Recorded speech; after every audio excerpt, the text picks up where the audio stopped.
Hey there, I'm Danny Wilcox. I'm an entertainer in the realms of go-go dance, YouTube, modeling, and adult media. I'm here to explore the world of the entertainment industry through the lens of consumers and entertainers alike. So brace yourself for some deep conversations with unique and talented individuals right here on Keeping One, two, People three, Coming. four.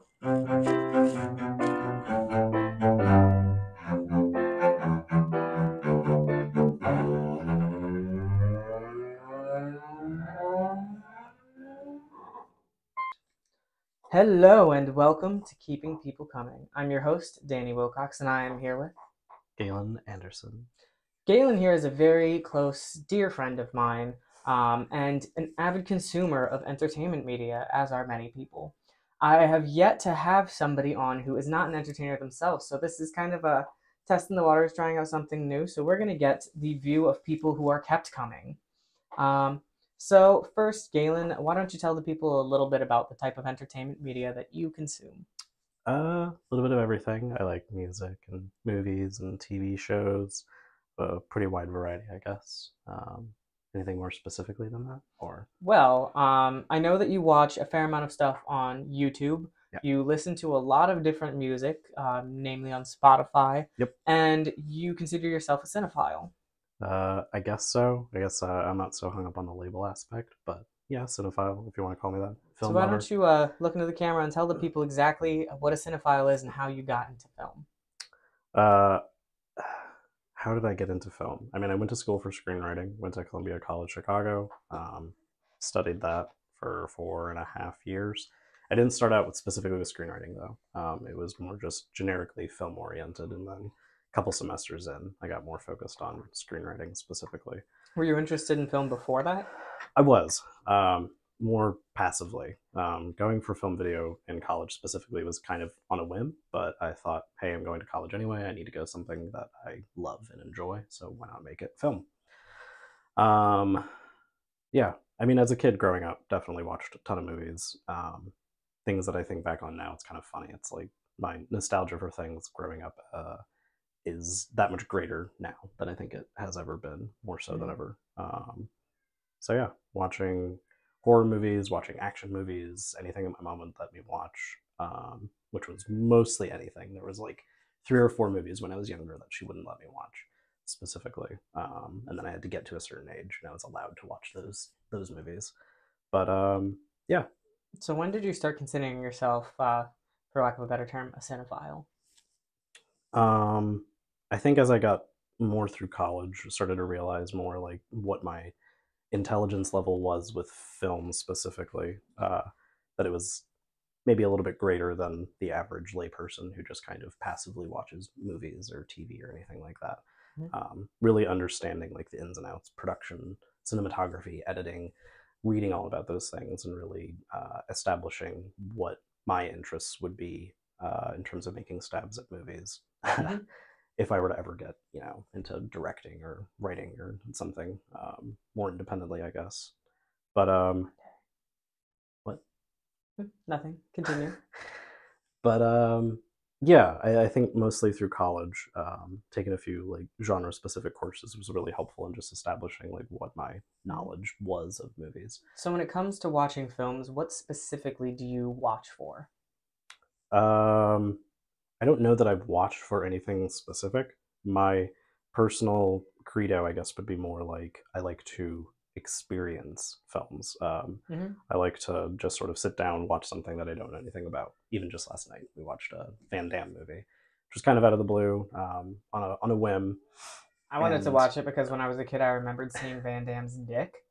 Unfortunately, we watched an edited version and it was not there. So yeah, to the Google later. well, and with like looking at movies, I think in that sense, just like, oh, I remember this one element, which is what you were going off of. This Hmm. one scene or this one iconic little moment stood out to you from years ago, which I thought was really interesting. And I kept thinking, like, he doesn't remember anything else about this movie specifically, but he does remember that scene. So I kept trying to think, how can I contextualize that? Like, what was Danny experiencing in his life at the time that made this have that impact? Well, I was experiencing, I can tell you, a sexual awakening of sorts. Hmm. Yeah. It was unlike anything I'd quite seen before, mainly because of that, because there is a lot of homoeroticism in this movie. I know it originally was called Desert Heat, but they changed the title, or it had a different title based on where it was released, I believe. Yeah. Um, but at the time, like, I didn't really care about film. I took an experiential approach to it rather than an analytical one. And it sounds like you have an experiential approach as well, but you do still just kind of pick up on those little details that somebody who is more analytical would try to categorize. Right. Yeah, I think it's taking like the broader perspective of watching movies. It's very much like I'm sitting down to watch this film. I'm not necessarily just looking at it for one element Mm-hmm. specifically, which I know some people are. Well, I Someone mean, do that's you a like look specifically at what the lighting is like, how the actor's delivery is, for ways that you can tell what the direction was like, anything like that? I do eventually, but especially if I'm watching a new movie, it's very much like I'm going to approach this with a fresh mindset every time. And later, as I get more into the movie itself, like understanding its plot or its story or its character, once I establish that awareness with watching it, I'll then start looking at some of those elements, like Mm-hmm. the more production aspects, Well, I the mean, it is still cinematography, the lighting. entertainment at the end of the day. Yeah, yeah. Um, it's kind of like going to a museum and you might see the painting in and of itself without the context of knowing the artist or knowing the details of the name or the Mm-hmm. concept or any of it. Just visually take it in, and then you might approach the painting, look at the description, and it'll say, like, oh, it's this, it's by this person. Mm-hmm. Then you can start to piece together a logic, an awareness, or a structure to it Yeah. that maybe you didn't have before when you Well, were to first contextualize it looking with at it. the type of thing that I often have on here, in relation to live drag or go-go dancers, when somebody watches them perform, they're not looking for mistakes. They're not looking for, oh, they did this move perfectly. They referenced this with this move and this and that and that. Only other performers pick up on those things. Or I guess there are some people who go to watch those things to be critical, but I don't really think drag critics are a thing or go-go critics. Who knows? Maybe in the future it'll be a job. Um, and most people just go to enjoy it, to soak it in. And with the Yeah, live performance, it's not like you can just rewatch it because the video is not going to be quite the same, right, unlike right. film. No, it's very true, and I think like you could talk a lot about film criticism or art criticism in general, and all the Mm-hmm. different schools of thought of people that really discuss and analyze those aspects of things. But I think the one main element that you would have to look at when you are discussing criticism in any sense like that is really that context. What is everybody going to be getting out of this just from maybe purely the visuals?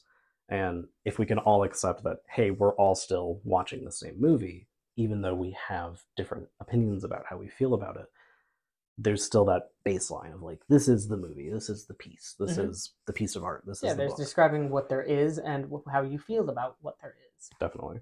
So, what is your favorite movie of all time? Uh, it's a tough one. Personally, it's a toss up between two films, Hmm? um, a Pulp Fiction and My Dinner with Andre. Hmm. Of course, I've only seen one of those, so I can't quite attest to My Dinner with Andre, but we'll get to it eventually. I'm sure. What about Who's Afraid of Virginia Woolf? I know that was up there for you for a while. Yeah, I have like a personal ranking in my head of like my top 100 plus movies or something. That's certainly on the list. Mhm. Who's Afraid of Virginia Woolf? I've never seen the stage show, but I know you haven't seen it, have you? Yeah. I will say those two movies, even having only seen one of them, I know that they're quite different.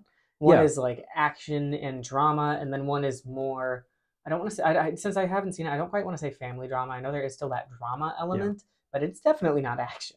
Yeah, it's very relationship driven, which I mean, and to speak more clearly, I guess, even having like a distinction between a movie like My Dinner with Andre and Pulp Fiction or Who's Afraid of Virginia Woolf, you can clearly see delineation between all of them that makes them very different things.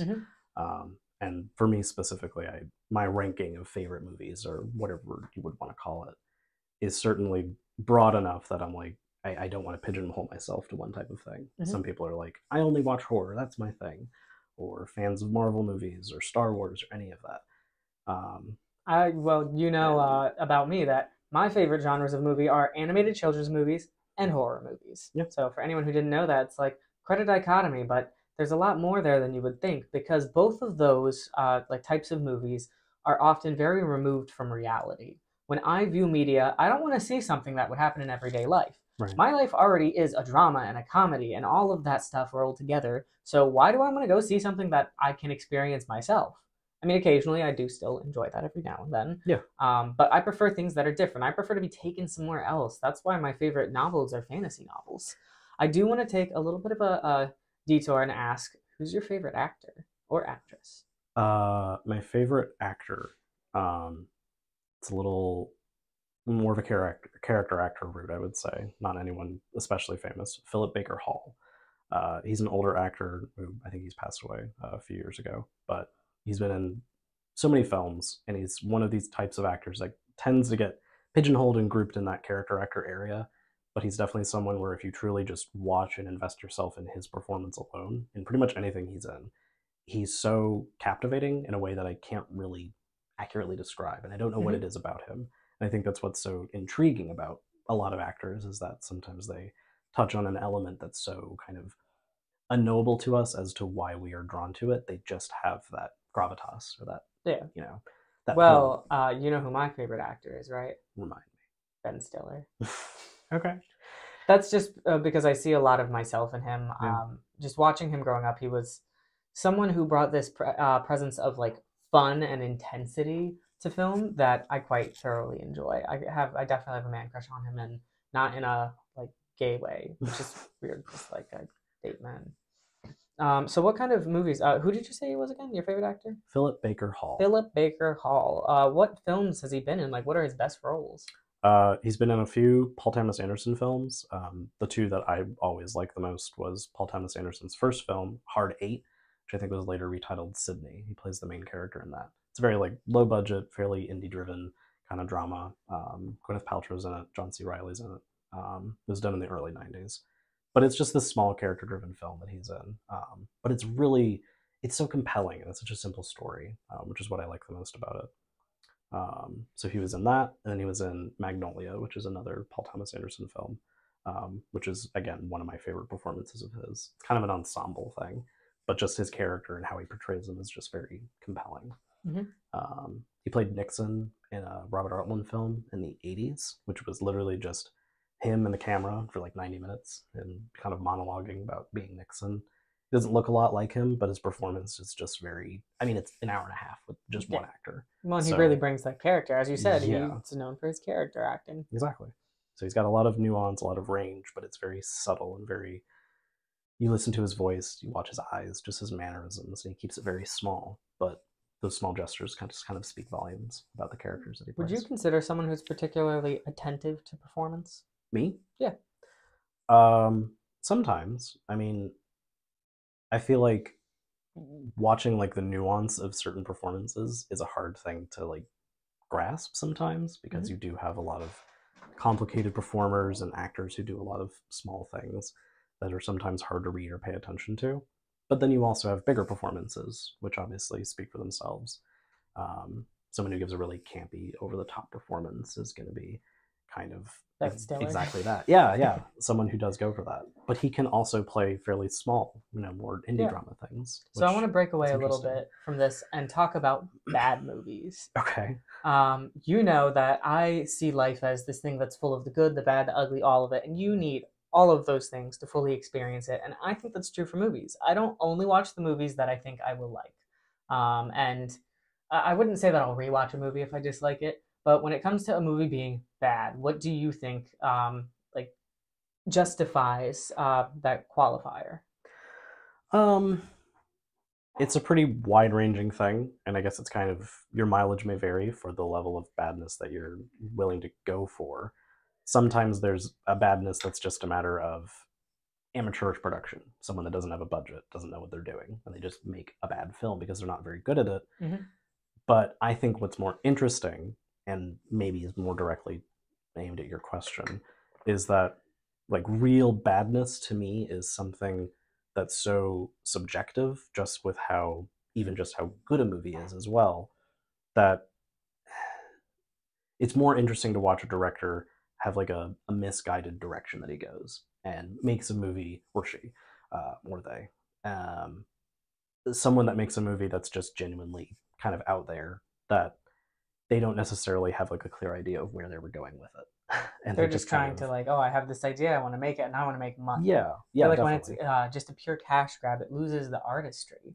Yeah. So definitely someone who's willing to just kind of go out there and try something new, and maybe it works, maybe it doesn't. That's Hmm. kind of where that subjectivity falls, and that's why I say mileage may vary. Where it's like if you're willing to accept it for what it is, maybe it's good to you, but you could also acknowledge that there is a bad quality where it's maybe not executed well, or the budget ran out, or the actor's bad, or Yeah, well, something like like you that. said, you kind of touched on the fact that there's just so much subjectivity to it. Right. I personally think most Marvel movies are bad, and I don't think that's necessarily an unpopular opinion, but that is just a subjective one. I don't condemn anybody for watching them and for enjoying them. Yeah. It's just to me, I feel like the artistry does exist because there are quality actors. There's um, a lot of beautiful work done on costuming and background design, but then a lot of it's just computer generated, which is fine. But I feel like the reason they're resorting to so much CG and CGI is because those types of people, that type of work, isn't unionized. Yeah. So I feel like they're exploiting people. Those movies just not only do they do that, they just kind of are so much the same, like in terms of pacing, in terms of dialogue, in terms of character development, if there even is any. Yeah. I know there sometimes is, but I feel like the characters always just revert to the same thing. Well, and certainly now it's becoming much more apparent. The writer's strike and I mean, visual effects have been discussed quite a bit in Hollywood lately, especially with Marvel, and it all kind of ends up being this weird murky territory where we are consuming something that is as pervasive as Marvel because it clearly makes the money that it does, and yet at the same time we are having a lot of discussions about the critiques about the production of those movies, and it calls into question. It's like, are we willfully giving our money over to productions that are using cutthroat techniques, and that's obviously a complicated question, and it's a matter of we need to decide for ourselves, like, is this something that's worth investing our time and money in still, or do we need to go in different directions? Do we need to Mm-hmm. reevaluate the structure of how we're putting these productions together? Certainly, as you've said, there's a lot of reasons why you could dismiss Marvel movies and you could decry them and say, oh, they're bad or something.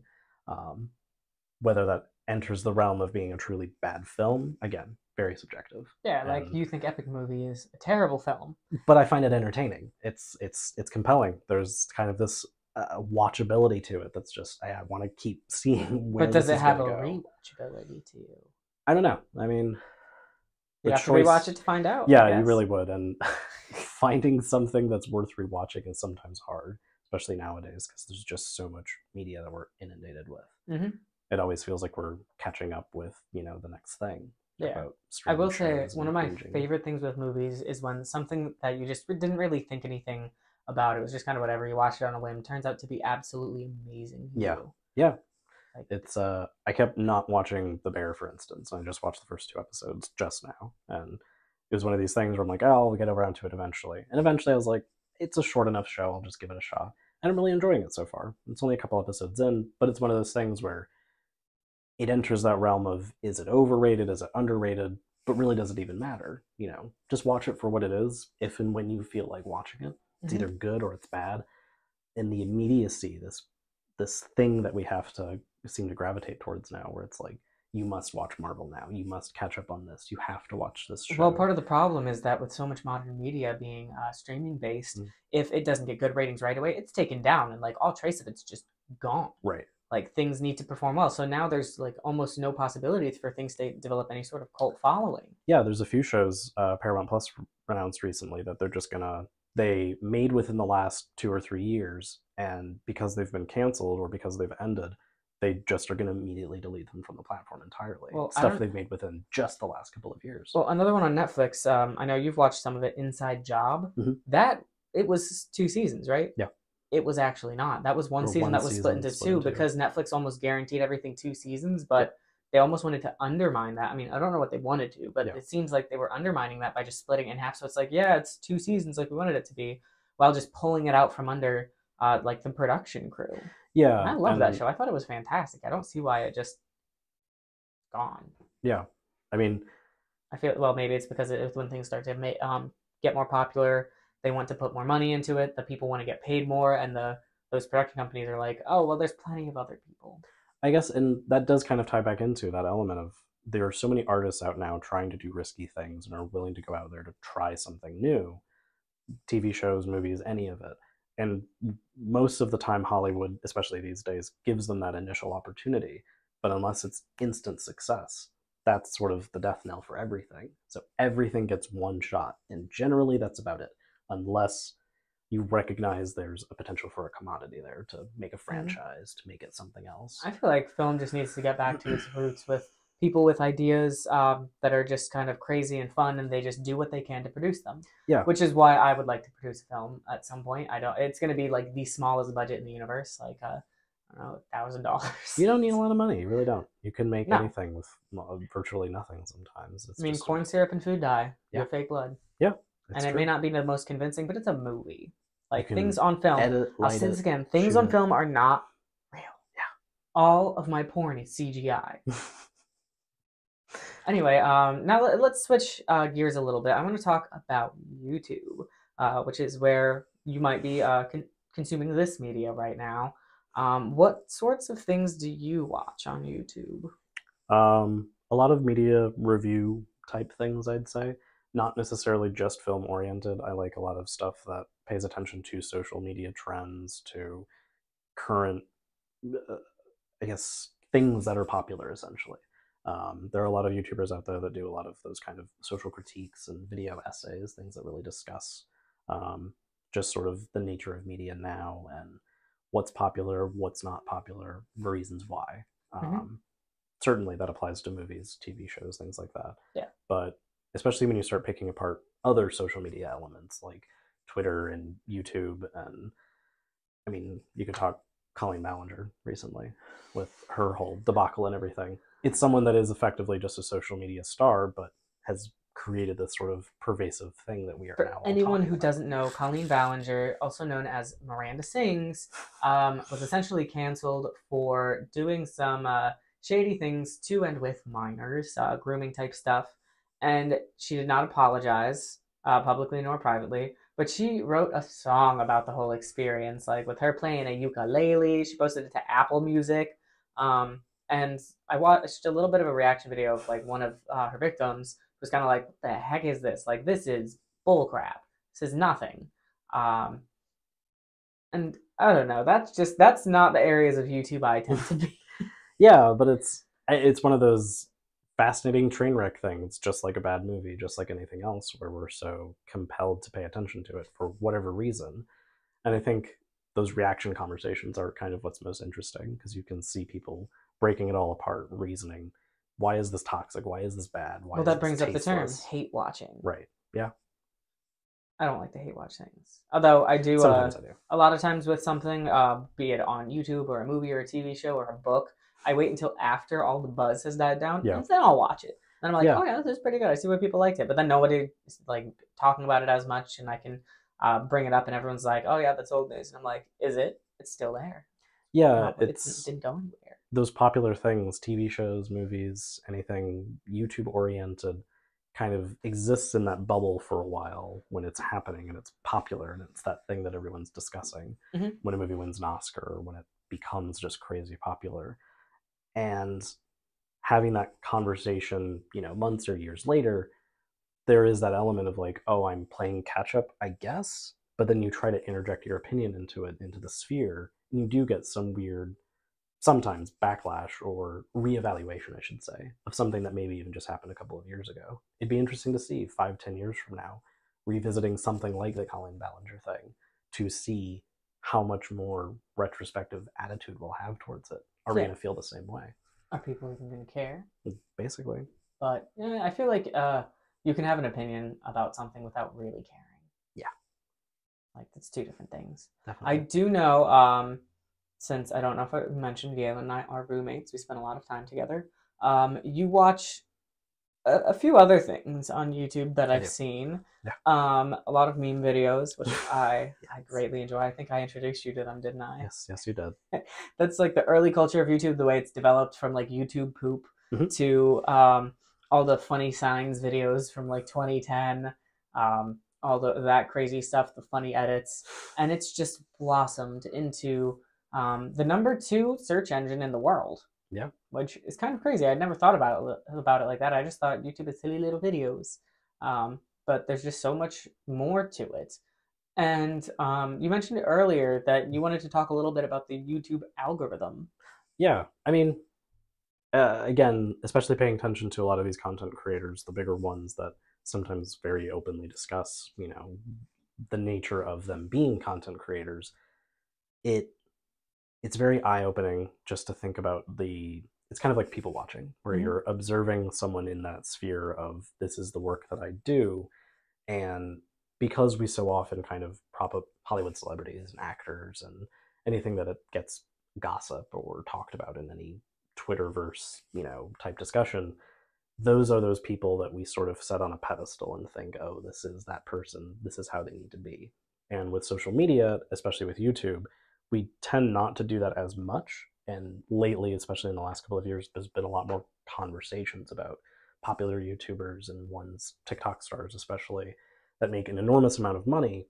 And I don't think it's necessarily critiquing them, but having a conversation about why they are so popular, what it is about them that makes them so compelling and have an audience, especially, is I've, very interesting to me. I know with a lot of social media you can pay to have your stuff promoted more, but I don't think that's the case with YouTube. Yeah, YouTube seems like at least at the beginning was much more naturalistic. These yeah, days, I don't quite know too much about it. I know they have conventions in person and things. Some YouTubers do stand up. What I do know is that most YouTubers, like a lot of adult film stars, have like their hat in many rings. yes, Essentially, they have a lot of different absolutely. jobs. They have a lot of different talents. I myself, being just like a brand new YouTuber, not very popular, um, I've been trying to do all sorts of different types of videos. You've seen it. Yeah, I'll do baking and fitness and some short comedy, and then now this podcast and just random little things here and there just to see what sticks, what I enjoy yeah, making, what people enjoy consuming.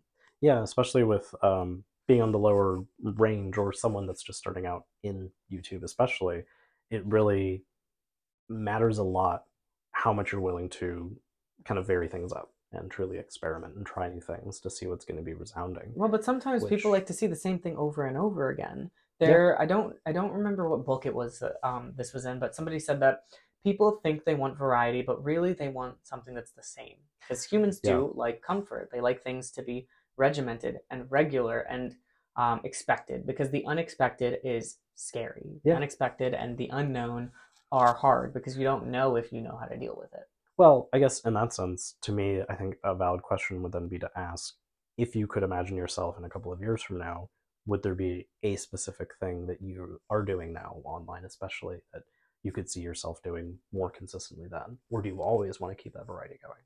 I think I always want to keep that variety. I mean, if this podcast like goes somewhere, Mm-hmm. that I think would be awesome. I love doing this. From the very first episode I recorded of this, I was kind of like, this is something I enjoy doing, even if only 50 people watch it ever. Yeah. That's 50 people who may have enjoyed it, and based on like the like ratio, a lot of people are enjoying it. Occasionally some hate comments, but I feel like getting a reaction out of people is what I want. I like seeing a reaction, good or bad. I like to push Yeah. things a little bit to extremes. With content though, I don't know if I want to stay as a content creator for crazy long. I like to dip my toes into all sorts of different things. Yeah. If anybody watching hasn't seen my video about jobs I've had in the past, I was a professional baker, cake decorating and pastry. I was a giraffe interpreter. I worked at a Hollister and Old Navy. I was a professional driver. Um, what else was notable that I've done? I worked at an ice cream shop for like 4 years. Done quite a few things. It's quite a I variety, worked construction for 2 days. quite a variety of things. Yeah, I don't like to be stuck into a box. I do think in terms of entertainment, I want to get into writing. Yeah. I think that's a whole I could see that. another can of worms that we're not going to jump into right now. No, I think that's interesting though. It's just there's so many. I mean, YouTubers, social media stars, especially, there is that kind of mixture of people that is their life, that is what they do, and they very much are stuck to the thing that they do because that's what they're good at. And I think excel at that because that's what your strength is, of course. Mm-hmm.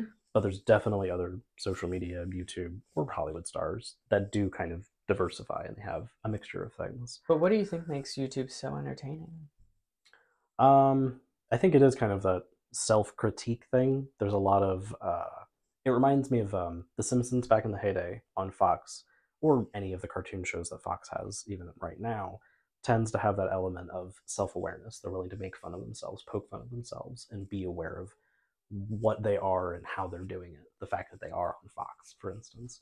But with YouTube especially, you have a lot of social media, analysts essentially, or video essayists who do that level of self-critique that really, think about the fact that they are on YouTube and what does that mean, especially in the grand scheme of things, their art or what they want to do. I don't know. I feel like part of it is just that on YouTube it's so easy to go to the next thing and the next thing, and it has that algorithm where you watch a video and it's like, oh, you might like this, this, this, or this, and it like puts people that you watch, channels that you watch, some stuff with a similar subject matter, but it varies it a lot. It does give you that variation amongst like a similar type of feel. Definitely. I know I will get into holes where I'll be watching YouTube for a little while. Not as bad as some people. My boyfriend, for example, doesn't really watch TV. He watches movies like with us, and he watches YouTube. He'll often even just like take a nap essentially while YouTube's playing, just to absorb that knowledge via osmosis. Definitely. And I think it's important to have a degree of variety, and it's going to be, again, very subjective. It's whatever you're comfortable with. There's definitely going to be stuff where I'm going to put this on because it's more of a background noise thing, or something that's like, I'm going to watch this show or watch this movie, invest my time in it. And sometimes there's stuff that's kind of in between, where it's, I'm going to rewatch this show because I really like it and I want to show it to someone new, or I just really want to rewatch it. Well, you said with film that you're more consuming it the first time for entertainment, not really having a critical or analytical eye. Do you think that's the same for YouTube content too? No, I don't think so at all. The more I think about it, especially, it's like YouTube engages my mind in a very different way than TV or movies does. And there are times in which I'm like, I'm YouTubed out. I just can't do it. I want to go to something that's a fictional universe or a documentary or something, comedy. I don't know. I'll get on my opera glasses, my notepad and stuff, and I'll put on like 1 hour of memes, like laugh so hard you just shit yourself or something. Right. Now, right. Detailed analytics, timestamps of the most thought-provoking 2-second videos. Yeah. Although that does sound like it'd be kind of fun. I should need to get opera glasses. You should. I mean, no, it's using a new lens to view something and having that analytical mindset, I think is it's fun and it's funny. It's something that you can entertain yourself with. So for me, YouTube is much more of like a passive engagement generally, whereas something like watching a movie or TV, taking the notes out and all that kind of stuff, which it layers in so much extra work and attention and focus. Well, that's the great thing about entertainment. You can consume it however you want, and no one's necessarily wrong for watching something differently. I know some people get all hoity-toity, like, if you make jokes about The Godfather, we're not watching it, and I'm kind of like, really? Well, like, is it that important to you? Yeah, and I think that's what I was, I guess, kind of getting at earlier, where it's like, every piece of art we view should exist in some kind of bubble to an extent, where it is not damaged by the things that we can throw at it in terms of a critique or a lens to view it with or frame of reference to understand it or anything. It should just be its own thing. It can be that. And yes, we can also have more nuanced conversations to be like, oh, this is what this thing has to be, or how we should view it, or should we view it at all, or any of that. But letting it be kind of on its own terms is also very important to me. Yeah. And on that note, we are going to take a brief break to powder our noses, whatever we need. I'll be right back. All right, and we're back. So we're gonna jump over a little bit to some more online digital media, Spotify and music. Oh boy. I know you listen to a lot of music. At this point, I think a little more than I do, because I don't have a car anymore, so I don't really listen to music then. Also, I lost my earbuds again. Tragic. So I'm a little bit limited. I tend to lose things a lot. I mean, I have had a lot of people say they think I have ADHD, which is why I'm getting distracted. So back to music. When you are listening to music, what ratio would you say it is music that you know to discovering new music? Lately, it's been a lot more music that I know. I tend to have like a 75% stuff I know, 25% new stuff kind of balance going on, Hmm. just in terms of like day-to-day listening, Yeah, I'd but it say. changes, I'm sure, It does, depending on yeah, your mood. absolutely does. Sometimes Yeah. you're like, I don't want to hear anything I ever know. I want new notes, new voices, Yes, yes, new everything. yes. Those periods tend to be a little rare, more rare for me, I guess, than doing the stuff that I know, but it's all kind of relative. So when you are looking for new music, is it typically things within genres and artists and styles that you're comfortable with, or do you like to get out of your comfort zone, get outside the box? I'd say it's a mixture of both. Generally, especially if I'm Spotify oriented, I'm going to go with Discover Weekly um, in terms of giving me a new variety. Um, but because it is Discover Weekly, sometimes it is introducing you to new stuff that is tangentially related to stuff you might have heard before. Hmm. So it is kind of a mishmash of like, I like these vibes, I like this genre, I like this kind of thing. And you want like those elements of throw a saxophone or something. It could be anything. Something off the wall that completely Right. changes the tone, and you're like, this Exactly. isn't something I ever would have imagined. It's not something I ever would have thought would work, but It it does. often does. It does. And then there's some music where it's just like you listen the first time and it's like, eh. And you listen again, and you're like, actually? And you Yes. listen the third time, you're like, oh, this is amazing. Absolutely. I have to say there is one song for me where over time it grew on me. I never expected it to. Polyrhythm. Polyrhythm. Oh, okay. Like it went from one thing and it entered another The first thing time I in heard terms of it, your I heard it on feelings. I think a Tumblr video where someone was like, it was like making fun of like DJs, or it's like EDM bands when the DJ plays the absolute worst song you've ever heard, and then it was that song, Yeah. and eventually I found it and I was like, wow, this is terrible. But then I listened to it a few more times and I was like, why do I keep listening to it? Yeah. And now I'm kind of like, this is like EDM, like dubstep jazz, Definitely. and it just does it in such a unique, interesting way. Like you do not know what's going to happen next Yeah. at all. Yeah. And it's jarring. It's weird. You don't want to listen to it when you're high. But No, that's absolutely what I would listen to when I'm it, high. oh, it is? Yeah, that's the stuff where I'm like, I need this to like change me and change my life and my experience. That's what I prefer. But I totally get it's like that sudden shift is sometimes so jarring that it's like, woof, like that's kind of the thrill that I get, like a roller coaster. Yeah. So when it comes to music and artists, how much with artists do you like to actually get to know about them versus just listen to their music? Mostly just listen to the music. To me, I kind of like there's a weird mystery area of I know who this artist is, like I know their name, or I might know where they're from. Very few elements of them. But if I look too much into them and who they are, it's kind of like information overload. Hmm. And I try to take them on a very the artist is the artist, Yeah. and the music is the music. Take it on Yeah. that Well, level I'm a huge Fall Out primarily. Boy fan, Yeah, but I know virtually nothing about the guys. yeah, I mean, I know their names. I know that they got their start maybe in Chicago. But otherwise, like, I'm not reading about them. If I ever met them, I wouldn't be like, oh my God, it's Fall Out Boy. I'm going to die. right. I'm more the type like, oh, hey, I like your music. Yeah, And I have had some adult performers that I meet, and I'm just kind of like, oh yeah, I like your stuff. And they almost get offended that I'm not like fangirling or I'm not like dying to work with them. right. That I think is just a little bit silly. Yeah, I mean, there's an ego aspect certainly to being celebrity of some kind, and especially when you're entering, whether it's directors or music people or any of them, anybody that does anything artistic really. To me, there's always that very strong element of, I mean, I care that you're a person, obviously, but I don't really care that much about you specifically in your life.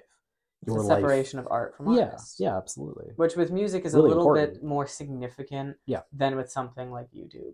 yeah, music tends to get a lot more personal. There is a reason why musicians write the songs the way they do, or the lyrics that they focus on. I mean, it often is more personal, but then the artist just separating that from the stuff. Yeah, People tend to do more. Although, yeah, that is a really good point. Like, artists often put their heart, their soul, their emotions, their mm. experiences into their music, but then people will just be like, "Oh yeah, I like this song." Yeah, They don't think too much about the meaning behind it.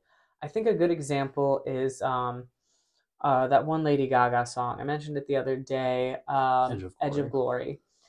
A lot of people like just like that song, like, oh yeah, haha, it's fun. We're on the edge of something cool. It was about her grandfather dying. Yeah, It's And when very she went on intense thing. Howard Stern and sang it, like playing the piano and sang it herself, you felt that emotion, you felt that story. And it's Absolutely. just so different than what you'd expect.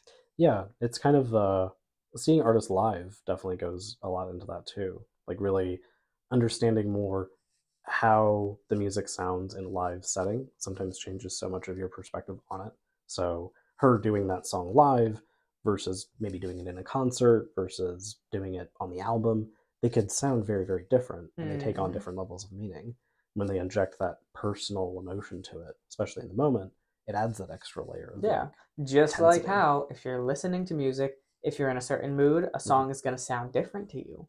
It's that subjectivity. Yeah, It's the same for movies. It's the same for YouTube content. If I am angry, I'm not going to want to watch a funny meme compilation. right. I mean, it might still calm me down, Maybe. but I typically won't want to. Yeah. I know some people they like to have the music lead their mood. Yeah. I personally like the music to accentuate my mood. If I'm sad, I want real sad music. I want to start crying. Yeah. If I'm angry, I want to listen to something aggressive.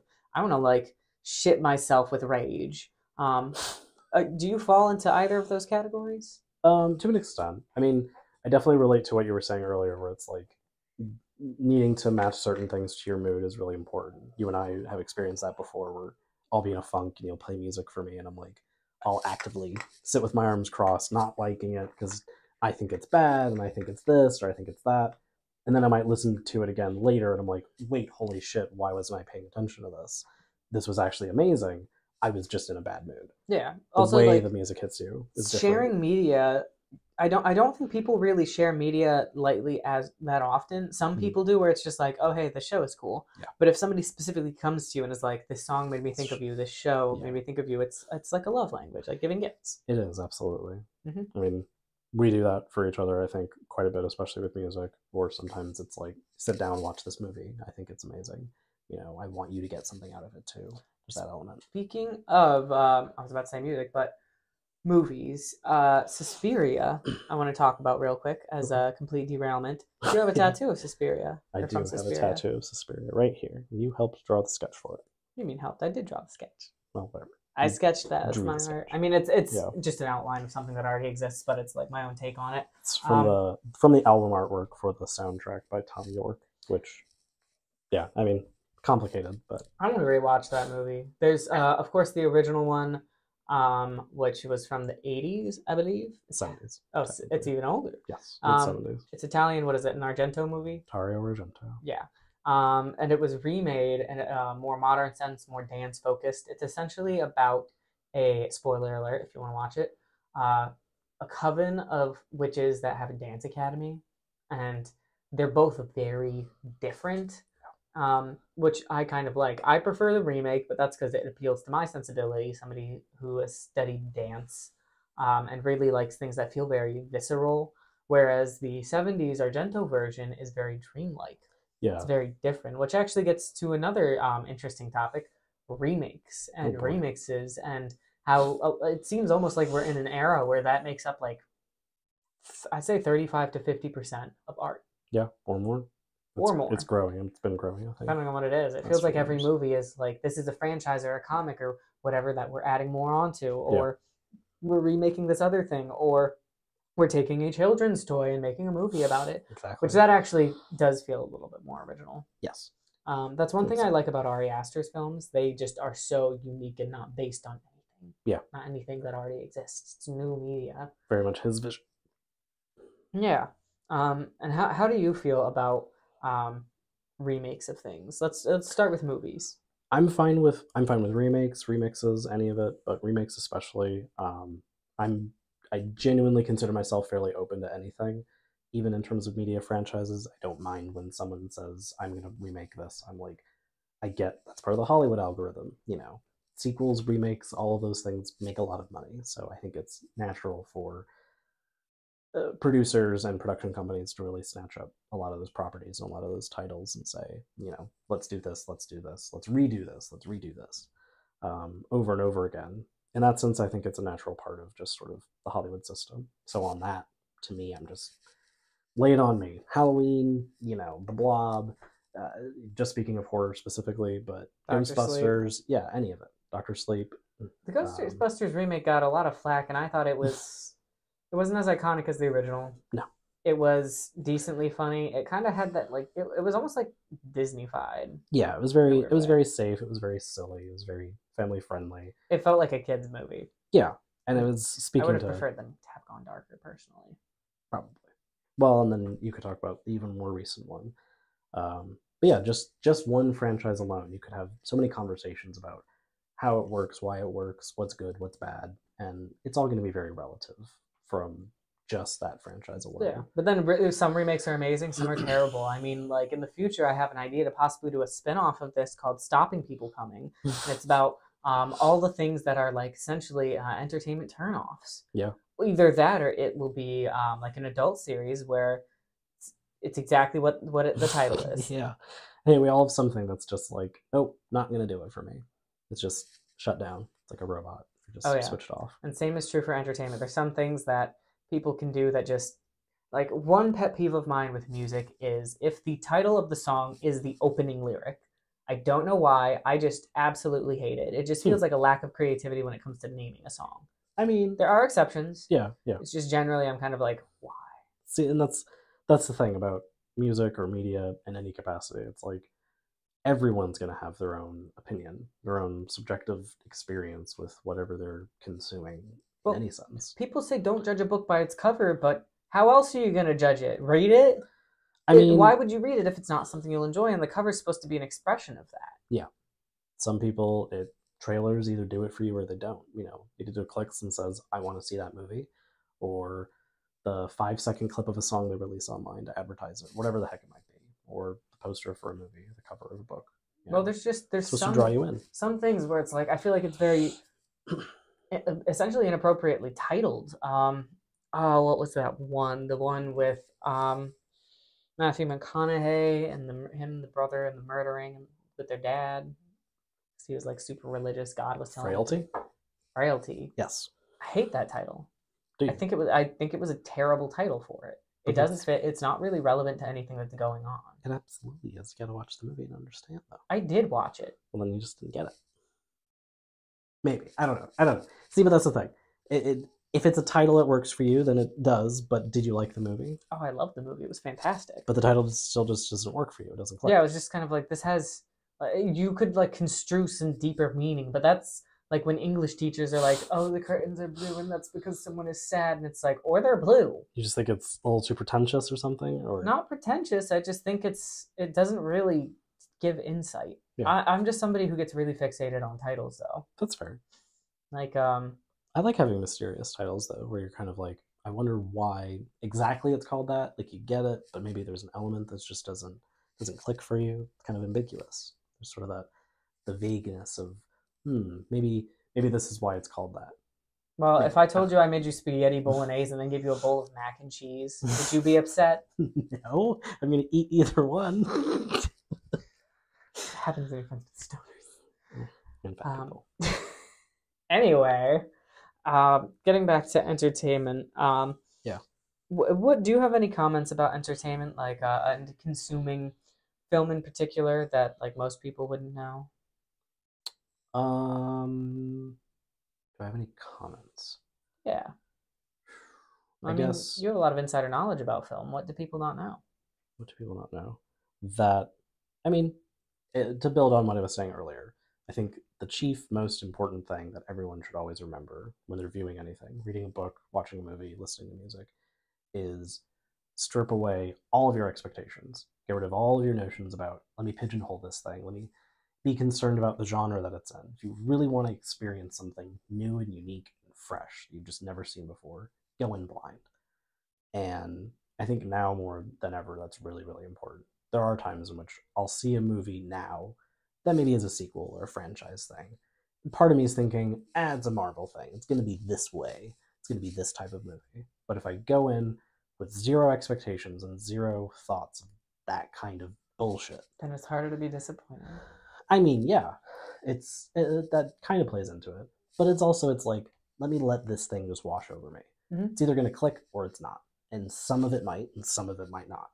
And maybe all of it will, and maybe none of it will. You just don't know. Yeah. Side note: I've heard that Texas Chainsaw Massacre was a money laundering scheme. You bring that back. Anyway, go Yeah. on. No, it's just, yeah, very simply that. You can, like I said, picking up a book, you can just look at the title and read the blurb about it and decide for yourself if you're interested and let that be it. And watch a trailer for a movie and say, it's intriguing enough, I'll go ahead and give it a shot and just watch it. And you might find yourself really surprised by the things you'll pick up on. Well, and then when it comes to movies in particular and film, the amount of work that goes into those Yeah. is astounding. Yeah. And it can go from a small skeleton crew who had to do everything themselves, such as if I actually produce a movie, I will be like producer, editor, writer, main Mm-hmm. actor, and among other things. But there's somebody who had to design the sets, somebody who had to do the lighting, someone who did the camera work, someone who wrote the script. You have the actors, the directors, the media people, the editors. All of this comes together to maybe something that's between like 70 and 200 minutes. But the amount of work that went into it is hundreds of man hours Yeah. for every little thing. Yeah. And it may still suck to you personally. Yeah. But that is someone's baby, multiple people's babies, essentially. Yeah.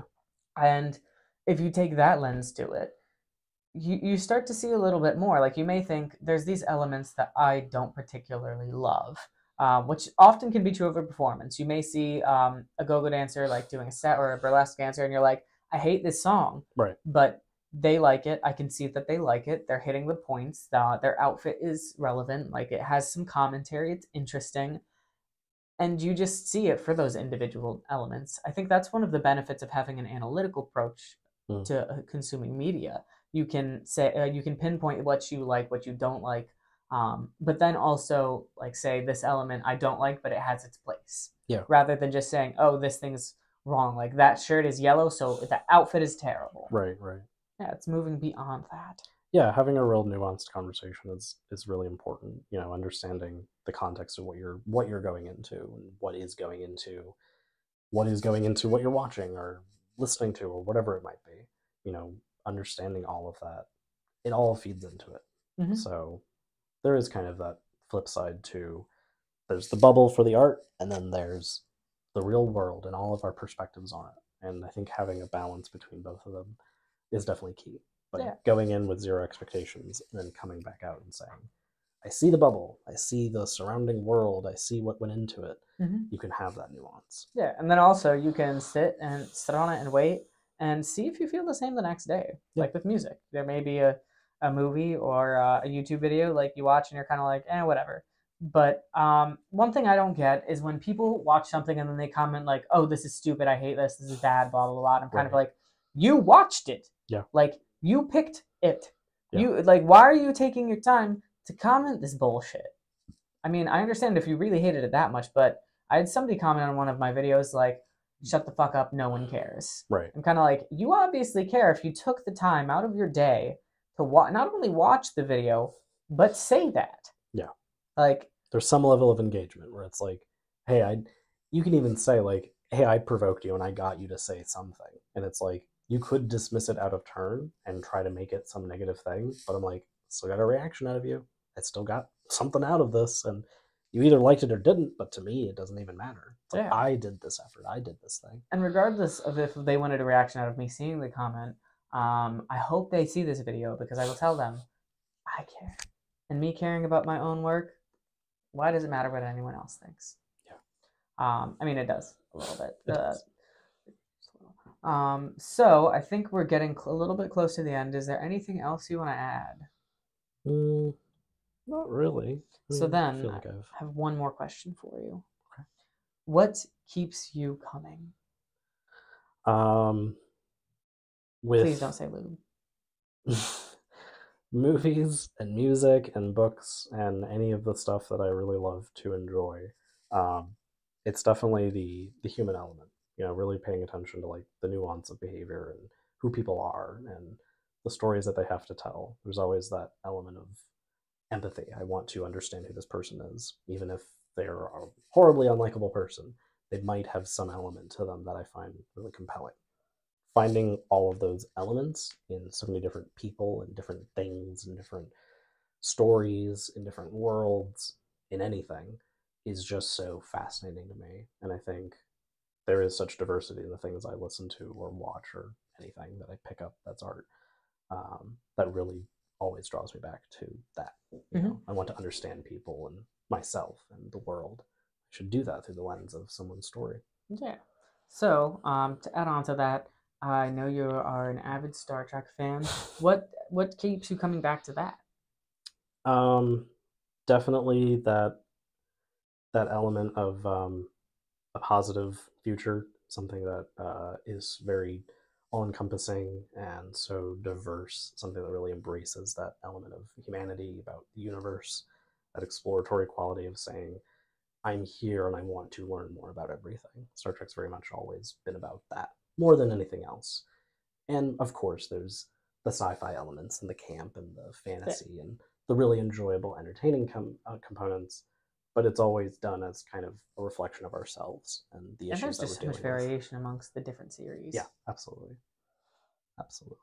So then, this has been another episode of Keeping People Coming here with Galen Anderson as the first ever entertainee to come on here.